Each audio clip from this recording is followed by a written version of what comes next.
Hello friends. आज मैं start करने जा रही हूँ जेक द्वारा जो मॉडल क्वेश्चन जारी किया गया है, क्वेश्चन बैंक केमिस्ट्री का हम लोग सॉल्व करेंगे। केमिस्ट्री में जो फर्स्ट लेसन है वो क्या है, चैप्टर है सॉलिड स्टेट। अब सॉलिड स्टेट के बारे में पहले हम लोग जानेंगे कि सॉलिड स्टेट होता क्या है, सॉलिड स्टेट होता क्या है। तो सॉलिड स्टेट जानने से पहले हम लोग को जानना पड़ेगा स्टेट्स स्टेट्स ऑफ मैटर। हम तो ये तो भली बातें पढ़ रहे हैं अभी है, ठीक है। States of matter. अब स्टेट्स ऑफ मैटर के बारे में हम लोग को पहले 11th में पढ़ चुके हैं। स्टेट्स ऑफ मैटर को जब हम लोग देखते हैं तो मैटर का कितना स्टेट्स होते हैं, पदार्थ का कितना स्टेट्स होते हैं, तो 3 होते हैं। जैसे क्या हो जाता है, देखिए, एक हो जाता है सॉलिड, एक क्या हो जाएगा, एक सॉलिड लिक्विड। जैसे एक हो गया सॉलिड, ये हो जाएगा लिक्विड, और एक क्या हो जाएगा, गैस हो जाएगा, ठीक है।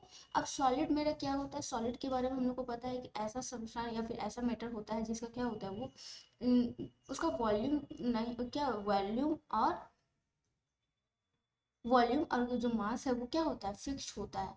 इसमें क्या होता है, वॉल्यूम मास शेप इसका क्या होता है, सारे कुछ क्या होते हैं, फिक्स होते हैं। बट लिक्विड में क्या होता है, लिक्विड में इसका वॉल्यूम शेप फिक्स नहीं होता है, लेकिन वॉल्यूम क्या होता है, फिक्स होता है।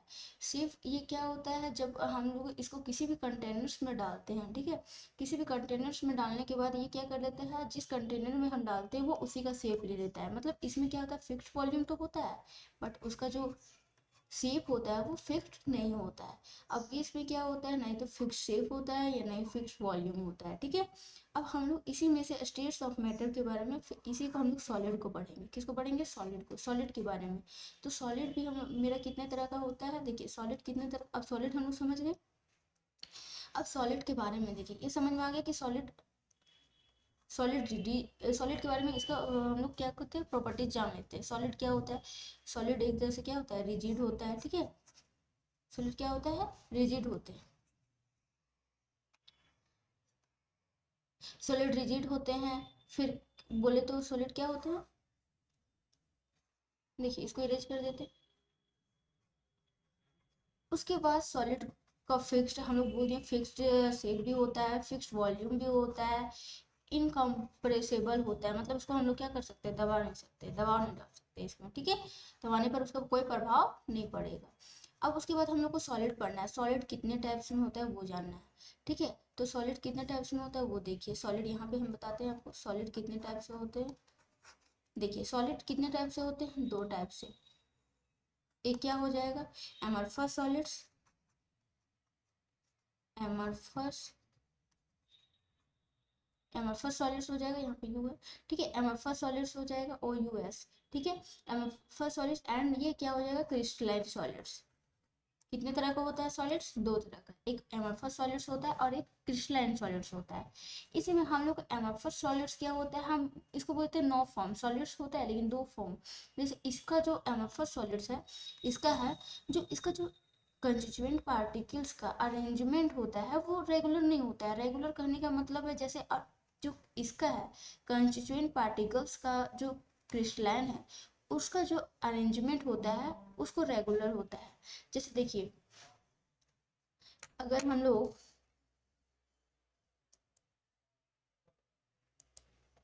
कंस्टिट्यूएंट पार्टिकल्स का जो अरेंजमेंट होता है रेगुलर, जैसे हम लोग को रेगुलर का मतलब, कहने का मतलब है कि जैसे क्लास में जैसे बच्चे बैठे होते हैं तो 2 के बाद क्या होता है, 2, 2 के बाद 2। तो इस तरह एक क्या, एक ऑर्डर में होता है, एक रेगुलर ऑर्डर में क्या होते हैं, अरेंज्ड होते हैं। तो क्रिस्टलाइन सॉलिड्स में क्या होता है, जो पार्टिकल्स होते हैं, कंस्टिट्यूएंट पार्टिकल्स, एटम्स हो गए या फिर मॉलिक्यूल्स हो गए, तो जो उसका अरेंजमेंट होता है वो क्या होता है, रेगुलर होता है, रेगुलर होता है, ठीक है। अब रेगुलर का मतलब उसमें ऑर्डर क्या होता है, रेगुलर, रेगुलर का और इसका जो ऑर्डर देखने को मिलता है वो हम लोग को लॉन्ग रेंज ऑर्डर मिलेगा, लॉन्ग रेंज ऑर्डर, ठीक है।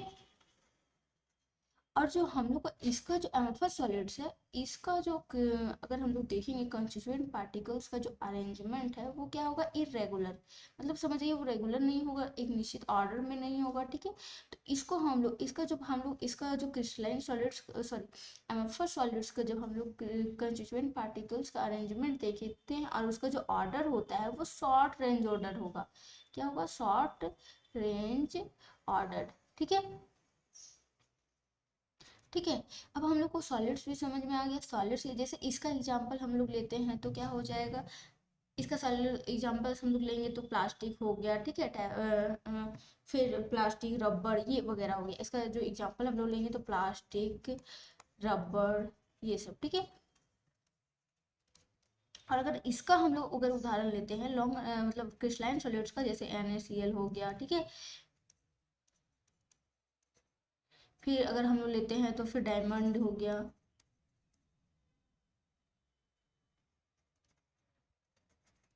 ठीक है।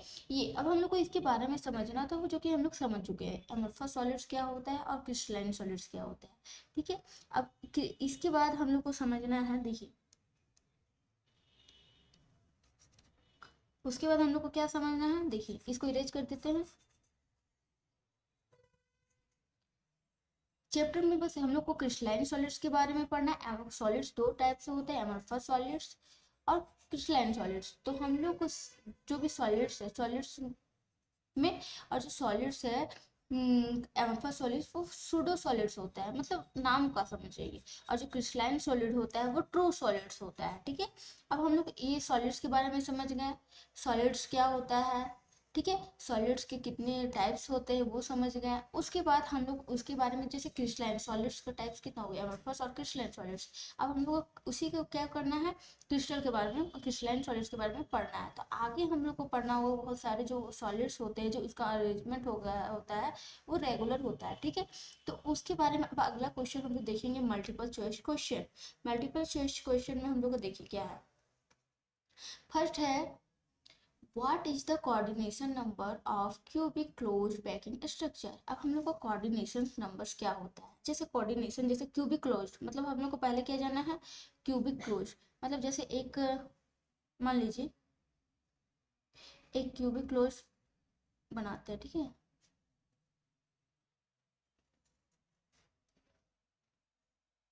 कोऑर्डिनेशन नंबर्स का मतलब मैं बता रही हूँ, कोऑर्डिनेशन नंबर्स का मतलब है, ठीक है। ये मेरा एक क्या बना, क्यूब, ठीक है, सिंपल क्यूब। तो इसका हम लोग कोऑर्डिनेशन, तो कोऑर्डिनेशन नंबर्स में आपको बताना है कि उसका पैकिंग स्ट्रक्चर कितना होता है, ठीक है। What is the coordination number of cubic, मतलब CCP का पैकिंग स्ट्रक्चर में कोऑर्डिनेशन नंबर्स कितना होता है, ठीक है। CCP हम लोग को इसका क्या बताना है। तो इसके लिए हम लोग को जो ये जानना होगा कि इसमें नंबर ऑफ पार्टिकल्स कितने हैं, ठीक है। नंबर ऑफ पार्टिकल्स और कोऑर्डिनेशन नंबर्स कितने होते किसके होते हैं, जैसे देखिए यहाँ पे एक CCP किसको बोलते हैं, क्योंकि ऐसा यूनिट सेल, जैसे यूनिट सेल क्या हो गया, यूनिट सेल मतलब यूनिट सेल जो एक स्मॉलेस्ट पोर्शन, ठीक है, या फिर बोलते हैं सबसे छोटा पोर्शन, जिससे क्या होता है कोई क्रिस्टल क्या कर बना हो, ठीक है। ये सबसे स्मॉलेस्ट पोर्शन होता है किसी भी क्रिस्टल का, जो इसी से मिल करके बना हो, बार बार रिपीट होने के बाद वो क्या बना, ये क्रिस्टल बना, ठीक है। क्योंकि ये एक क्यूब के आकार का है, फिर इसी के आकार का यहाँ पे एक क्यूब रहेगा, फिर ऊपर में क्यूब रहेगा, फिर नीचे रहेगा, ठीक है। इस तरह का अगर हम लोग बनाएंगे तब वो मेरा क्रिस्टल बनेगा, ठीक है। तो इसको हम लोग बोलते हैं, इसको फेयर करते हैं,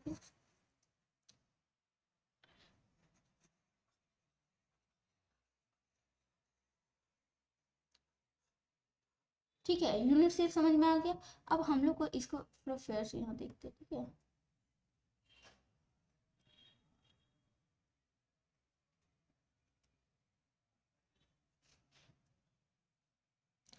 अब हम लोग को कोऑर्डिनेशन नंबर के बारे में समझना है, ठीक है। कोऑर्डिनेशन नंबर्स क्या होता है, तो यूनिट सेल है।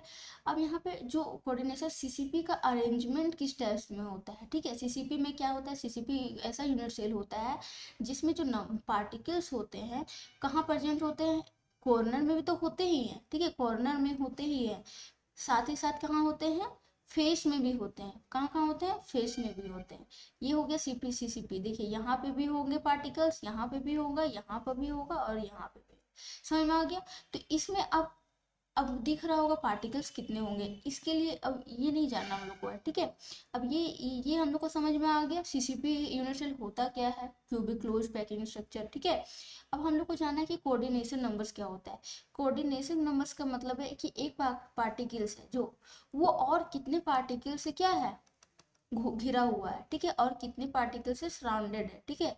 तो सराउंडेड है तो इसके लिए हम लोग को इसका जो अरेंजमेंट होता है वो जानना होता है कि उसका अरेंजमेंट क्या होता है। तो इसका अरेंजमेंट जानने के लिए हम लोग को क्या करना पड़ेगा, देखिए इसका अरेंजमेंट होता है ABC टाइप्स में, ABC टाइप्स में। इसका अरेंजमेंट क्या होता है, ABC टाइप्स में। जैसे कैसे होता है देखिए हम बताते हैं आपको। अगर इसका अरेंजमेंट देखेंगे तो इस टाइप्स में, जैसे हम लोग का ये एक है, ठीक है, इसमें हम लोग को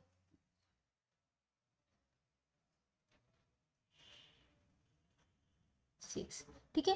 और उसके बाद यहाँ पे भी होगा मेरा, देखिए इसका अरेंजमेंट कैसे होता है देखिए।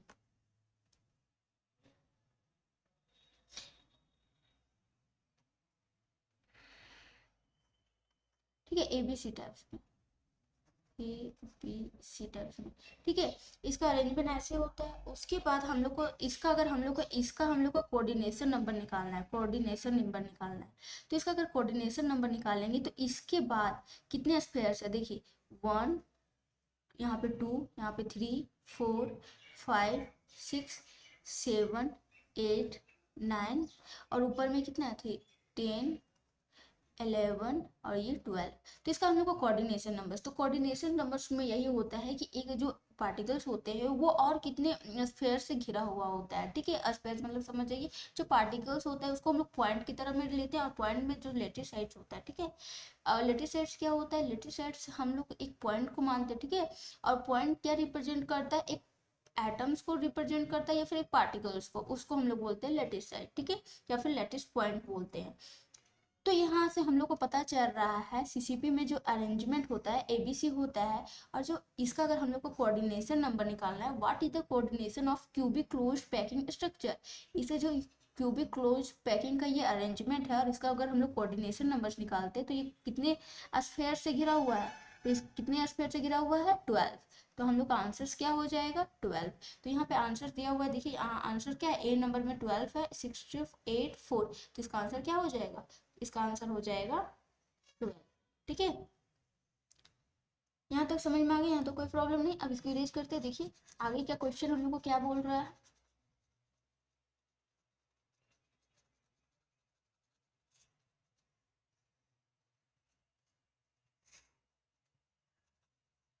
देखिए आगे का क्वेश्चन हम लोग देखेंगे।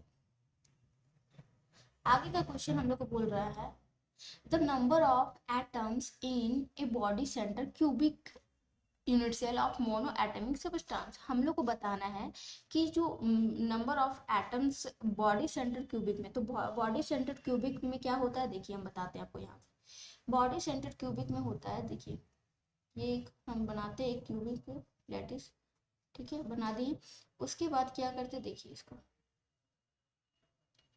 जब हम इसको बनाए हैं उसके बाद यहाँ पे body centre cubic unit cell में क्या होता है, इसमें जो पार्टिकल्स होंगे वो कॉर्नर्स में तो होंगे ही होंगे। देखिए यहाँ पे ये कॉर्नर्स हो गया, ये कॉर्नर्स हो गया, ये कॉर्नर्स हो गया, कॉर्नर्स कॉर्नर्स कॉर्नर्स कॉर्नर्स, मतलब ये कॉर्नर्स में होंगे होंगे, लेकिन इसमें बॉडी में भी क्या होगा, एक होगा, ठीक है। तो इसमें बताना है कि number of atoms in body, मतलब पूरा आपको नंबर में बताना है, ठीक है, पूरा, ठीक है। तो इसमें जो इसका कंट्रीब्यूशन होता है, ठीक है, इसका आपको कॉर्नर्स में जो भी पार्टिकल्स प्रेजेंट होता है उसका कंट्रीब्यूशन कितना होता है, तो इसका कंट्रीब्यूशन होता है 1/8, ठीक है। एक का जो होता है 1/8 होता है। इसका क्या कारण है, इसका कारण है कि इससे कितने सारे और भी बहुत सारे क्या बने होंगे, क्यूब बने होंगे, ठीक है, उसी से तो क्रिस्टल बना होगा। तो इसका जो कंट्रीब्यूशन है वो 1/8 है। लेकिन इसमें पार्टिकल्स पूरे जो यूनिट सेल में उसमें पार्टिकल्स कितने हैं देखिए, कॉर्नर्स में 1, 2, 3, 4, 5, 6, 7 और ये 8, ठीक है। तो 8 हो गया, ये 8 हो गया, ठीक है। अब बॉडी में, तो पूरा बॉडी में ये इसका कंट्रीब्यूशन तो किसी पे नहीं है, इसका कंट्रीब्यूशन सिर्फ एक ही पूरे यूनिट सेल में एक ही का है, तो यहाँ पे +1 हो जाएगा, ठीक है। तो अगर 8 8 कट जाएगा तो इसका कंट्रीब्यूशन कितना आ जाएगा 2। तो इसका मतलब है कि नंबर ऑफ, अगर हम लोग देखें कि नंबर ऑफ, अगर number of atoms in body centre BCC में अगर हम लोग बीसीसी में देखते हैं, बीसीसी में देखते हैं कि यूनिट सेल में कितने एटम्स है, तो यहाँ पे हम लोग फाइंड आउट किए कितने हैं, दो। कितने आते हैं, दो। तो इसका आंसर क्या हो जाएगा, दो। ये कैसे आया वो भी हम लोग देख लिए, ठीक है, समझ में आ गया। उसके बाद देखिए, उसके बाद हम लोग को क्या करना है, उसके बाद हम लोग का देखिए ये इरेज कर दीजिए। अगला क्वेश्चन क्या बोल रहे हैं हम लोग को, density of crystal is given by the formula. अब हम लोग को डेंसिटी निकालना है। डेंसिटी कैसे निकालते हैं, डेंसिटी का जो फॉर्मूला होता है, ठीक है, ये हम लोग को याद रखना है। डेंसिटी का फॉर्मूला क्या होता है, मास बाई वॉल्यूम होता है, यही है ना। हम आपको अच्छे से इसको डिटेल में बताते हैं। मास बाई वॉल्यूम होता है, ठीक है। अब मास बाई वॉल्यूम होता ही है, देखिए यहाँ पे बताते हैं। जब डेंसिटी का फॉर्मूला हम लोग करते हैं, तो डेंसिटी का जो फॉर्मूला होता है वो क्या होता है, मास बाई वॉल्यूम होता है। मास बाई वॉल्यूम होता है, देखिए डेंसिटी का फॉर्मूला क्या हो गया, यहाँ से लिखते हैं तब। डेंसिटी इक्वल टू क्या होता है, मास बाई वॉल्यूम होता है ना। तो हम लोग को डेंसिटी ऑफ क्या निकालना है, देखिए डेंसिटी ऑफ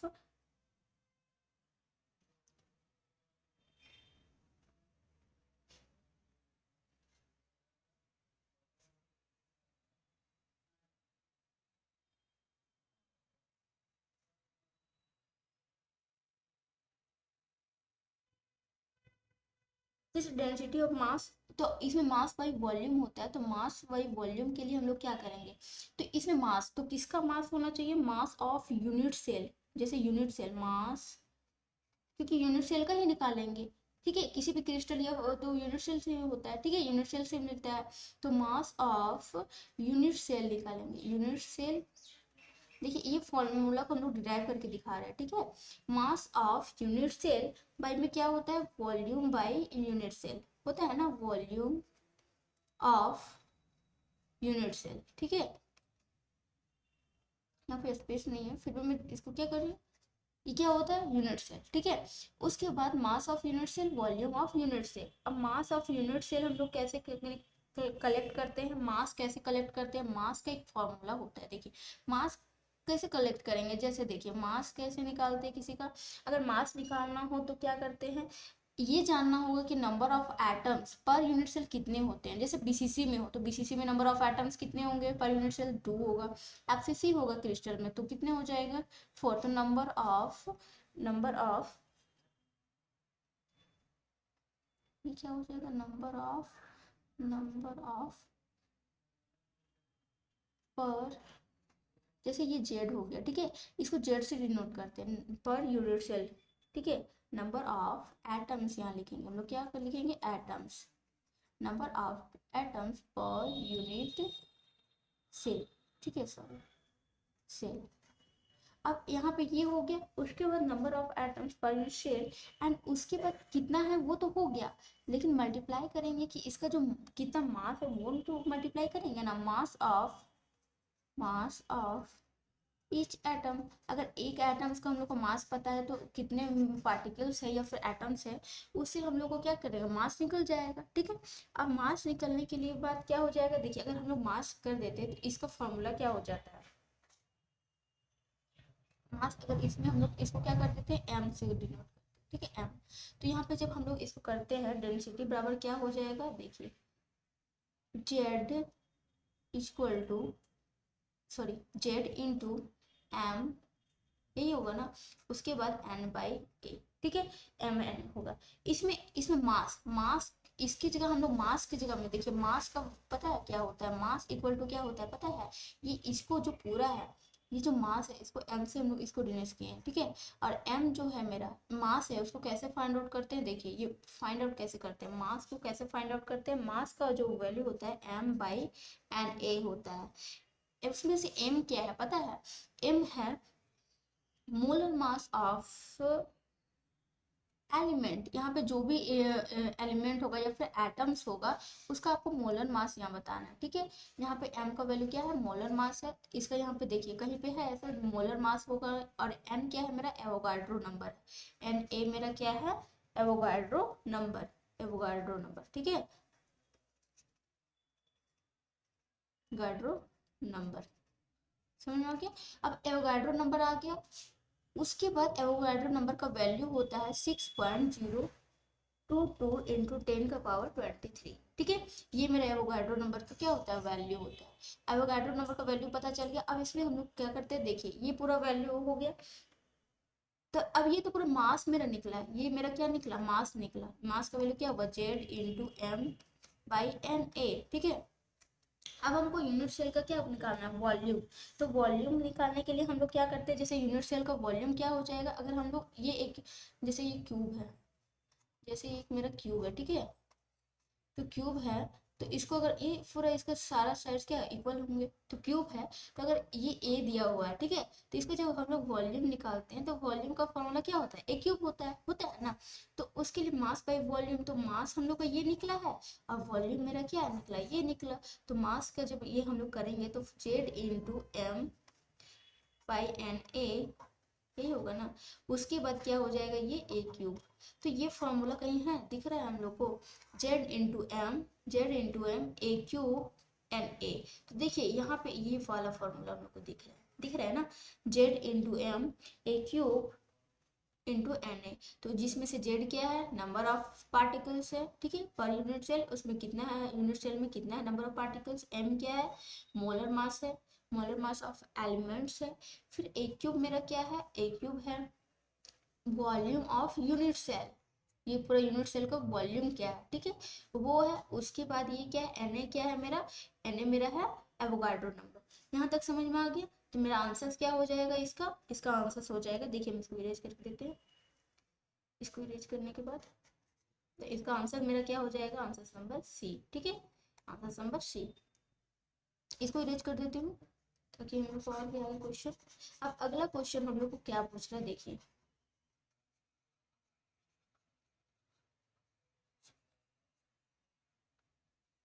इसका अगला क्वेश्चन हम लोग को बोल रहा है द नंबर ऑफ एटम्स,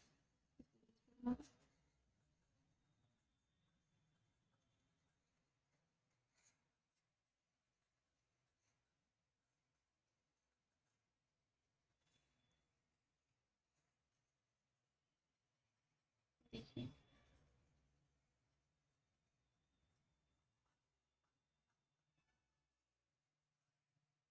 देखिए इसका आंसर हुआ था मेरा सेकंड आया था, ठीक है।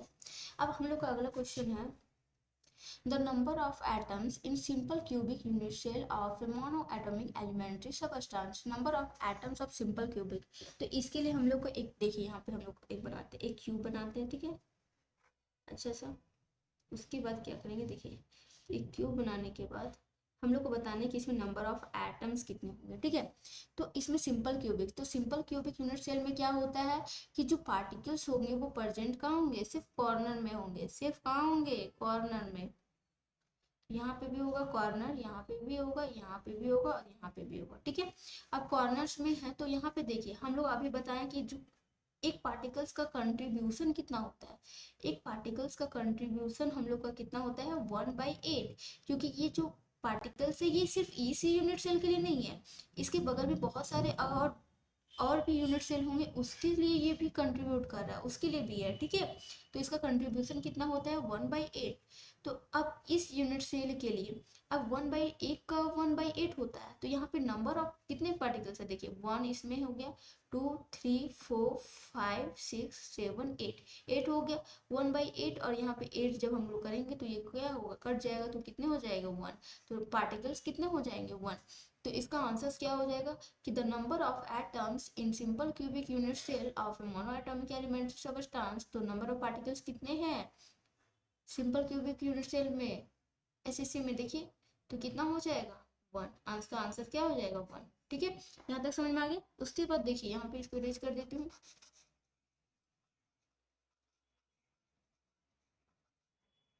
उसके बाद अगला क्वेश्चन देखिए, अगला क्वेश्चन क्या बोल रहा है हम लोग को, N atoms at the body centre of unit cell contribute to the unit cell. आपको बताना है कि जो एटम्स हम लोग का बॉडी सेंटर्ड यूनिट सेल में, मतलब बॉडी में जो एटम्स प्रेजेंट होता है, जैसे यहाँ पे मैं बताती हूँ, ठीक है। देखिए एक यूनिट सेल हम लोग को बनाना है, ठीक है।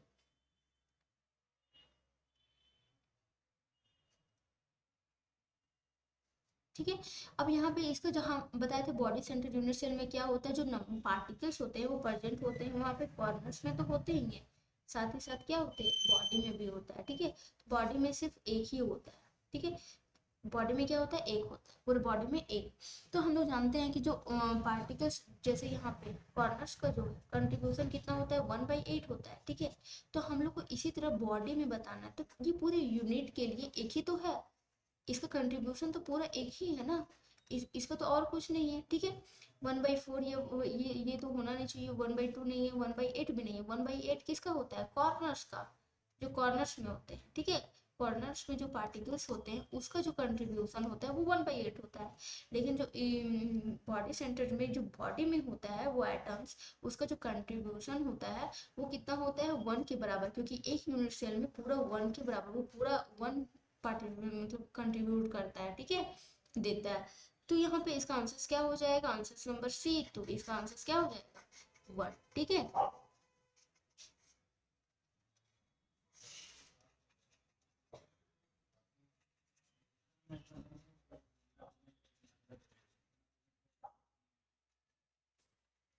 अब अगला क्वेश्चन हम लोग देखेंगे, अगला क्वेश्चन क्या है। अगला क्वेश्चन है the percentage of available space occupied by the sphere in hexagonal close packing. Hexagonal close packing में आपको बताना है कि उसका जो अवेलेबल स्पेस होता है, ठीक है। तो अवेलेबल स्पेस के लिए भी हम लोग उसके लिए निकालना पड़ता है, लेकिन हेक्सागोनल के लिए याद रखिएगा हमेशा, ठीक है। जैसे मैं बता देती हूँ, सिंपल क्यूबिक में कितना होता है, सिंपल क्यूबिक में अगर हम लोग बोलेंगे क्यूबिक यूनिट सेल में कितना होता है, पता है, एसएससी में, क्यूबिक यूनिट सेल में एसएससी में कितना होता है, जो होता है 52.33 होता है, ठीक है, 33%। तो इसे भी एक फॉर्मूला से निकाला जाता है, जो अवेलेबल स्पेस है उसके हिसाब से। और फिर उसके बाद फिर हमारा क्या हो गया, एसएससी निकालने के बाद फिर उसके बाद बीसीसी में जो होता है वो 68% होता है, ठीक है, 68% और एफसीसी एफसीसी में 74% होता है। और एससीपी में जो होता है हेक्सागोनल क्लोज पैकिंग स्ट्रक्चर में कितना होता है, 74%, ठीक है। इसको याद रखने पर आराम से क्वेश्चन आ जाए। तो हमारा जो हेक्सागोनल क्लोज पैकिंग स्ट्रक्चर है उसमें जो स्पेस है, अवेलेबल स्पेस मतलब जितना स्पेस उपलब्ध होता है, ठीक है, उसमें होता है उसका कितना मतलब प्रतिशत क्या होता है, जो स्फीयर के द्वारा कितना उसमें उसको क्या करता है, ऑक्यूपाइड किया जाता है, ठीक है, कितना वो स्थान घेरता है, ठीक है। तो उसका जो आंसर है वो क्या हो जाएगा, आंसर 74%, हम लोग जो देख चुके हैं, ठीक है। तो इसको इरेंज कर देते हैं।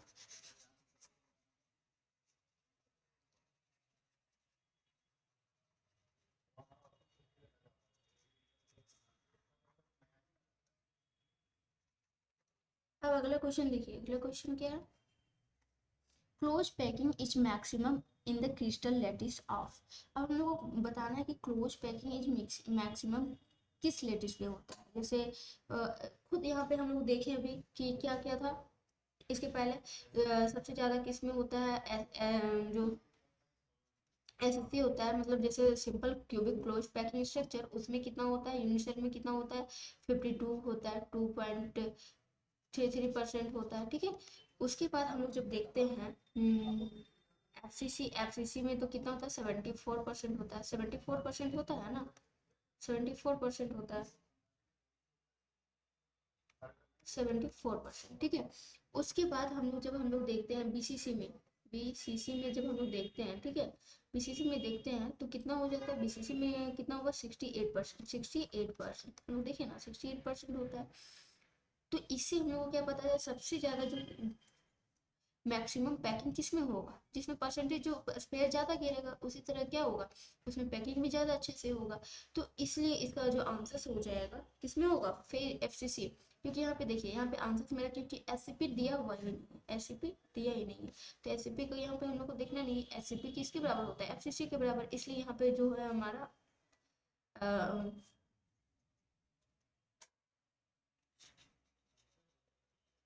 जो चूज करने का दिया वो दिया ही नहीं है, ठीक है।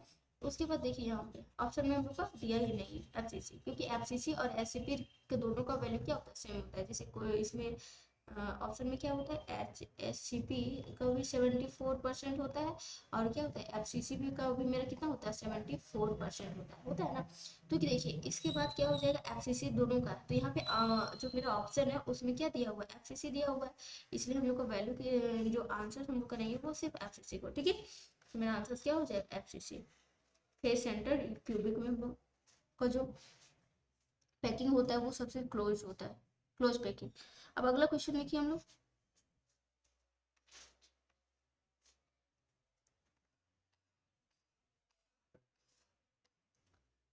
The point defect which louvers the density is. अब हम लोग को इसमें पॉइंट डिफेक्ट के बारे में जानना है। तो डिफेक्ट डिफेक्ट भी दो तरह, डिफेक्ट का मतलब होता है कि जो हमारे यूनिवर्सल होता है, जो कंस्टिट्यूएंट पार्टिकल्स का जो अरेंजमेंट होता है, ठीक है, अरेंजमेंट होता है, तो उसमें क्या होता है, डेविएशन आने के कारण या फिर इरेगुलरिटीज आने के कारण को जो होता है, ठीक है, उसमें लेटिस साइड से क्या होते हैं, जो पार्टिकल्स होते हैं अपने लेटिस साइड से हट कर कहाँ चले जाते हैं, इंटरस्टिशियल साइड में चले जाते हैं। तो उसको हम लोग क्या बोलते हैं,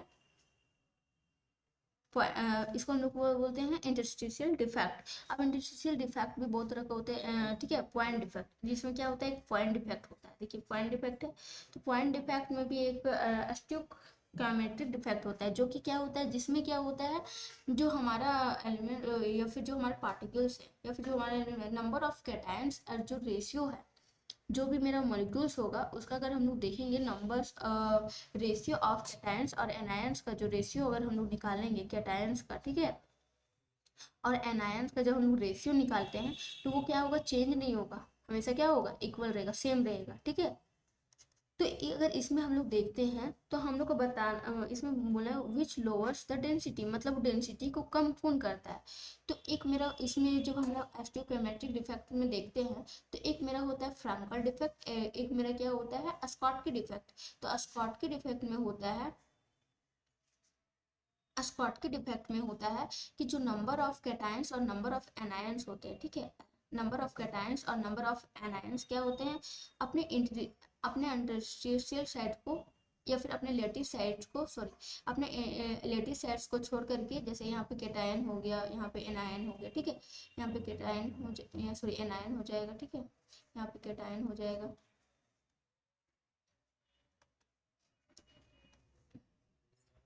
ए प्लस हो जाएगा, बी माइनस हो जाएगा, ए प्लस हो जाएगा, ठीक है। तो ये क्या होता है, नंबर ऑफ कैटायंस, जैसे इसमें नंबर ऑफ कैटायंस और नंबर ऑफ एनायंस, मतलब इक्वल नंबर ऑफ कैटायंस और एनायंस क्या करते हैं, अपने लेटिस साइड्स को क्या करते हैं, छोड़ देते हैं, ठीक है। छोड़ने के बाद क्या हो जाएगा, यहाँ पे क्या हो जाता है, ये स्पेस, मतलब यहाँ पे क्या हो जाएगा, खाली हो जाएगा। तो खाली हो जाने के बाद यहाँ पे देखिए ये हो जाएगा, ये भी मान लीजिए ये क्या है, बी माइनस हो गया, तो एक ए प्लस वाले को इसको हम लोग खाली करते हैं, तो ये मेरा क्या हो जाता है, देखिए कैटायंस यहाँ पे लेटेस्ट साइड क्या करें, छोड़ दिया, फिर यहाँ पे भी क्या किया, छोड़ दिया। तो इससे क्या होता है, हमारा रेशियो चेंज नहीं होता है, इससे क्या होता है, जो डेंसिटी होता है वो क्या करता है, लो कर जाता है, मतलब डिक्रीज कर जाता है, डेंसिटी कम हो जाता है, ठीक है। अब इसलिए इसमें मास और वॉल्यूम दोनों कम हो रहे हैं, तो इसके कारण क्या है, डेंसिटी भी कम होगा। डेंसिटी का वैल्यू क्या होता है, मास बाई वॉल्यूम होता है, ठीक है, मास बाई क्या होता है, वॉल्यूम होता है। तो इसमें डेंसिटी भी क्या हो जाएगा, कम हो जाएगा। तो मेरा कौन सा पॉइंट डिफेक्ट है जिसमें क्या होता है, जो डेंसिटी क्या होता है, कम होता है। तो ये आंसर क्या हो जाएगा, स्कॉट की डिफेक्ट, ठीक है, इसका आंसर क्या हो जाएगा, स्कॉट की डिफेक्ट।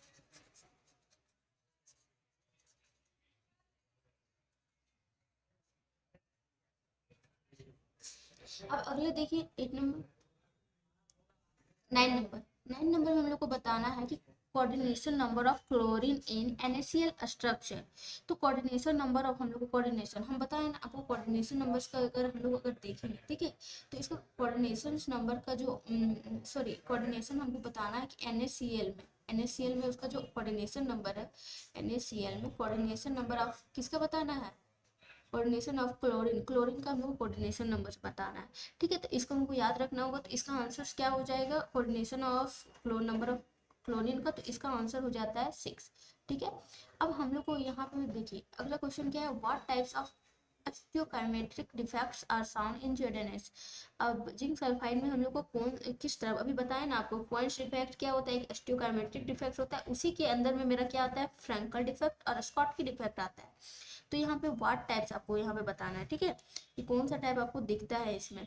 तो स्टियोकाइमेट्रिक साउंड में जेडएनएस जिंक सल्फाइड के द्वारा कौन सा डिफेक्ट दिखता है, तो इसमें होता है मेरा फ्रैंकल डिफेक्ट। तो इसमें होता है फ्रैंकल डिफेक्ट, क्या होता है, फ्रैंकल डिफेक्ट में होता है इसमें नंबर ऑफ कैटायन या एनायन क्या होते हैं, अपने इंटरस्टिशियल मतलब सॉरी अपने लेटिस साइड को छोड़ते हैं, बट वो कहाँ चले जाते हैं, इंटरस्टिशियल साइड्स में।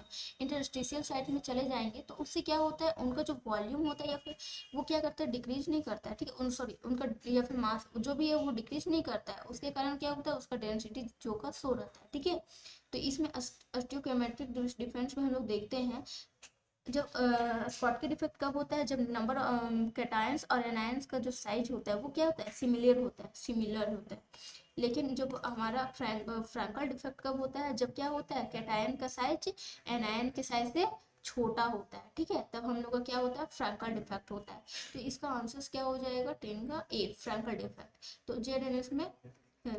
तो हम लोग अभी यहीं पे समाप्त करते हैं। अगर अगला हम लोग को जब देखना होगा तो फिर क्या करेंगे, अगले दिन हम लोग क्या करेंगे, very short answer type question को। यहीं पे अपना वीडियो समाप्त करते हैं आज।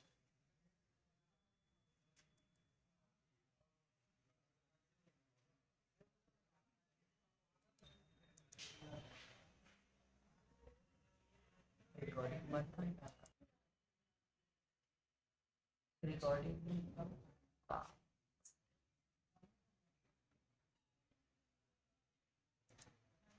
ठीक है ना, चलो लिया ना।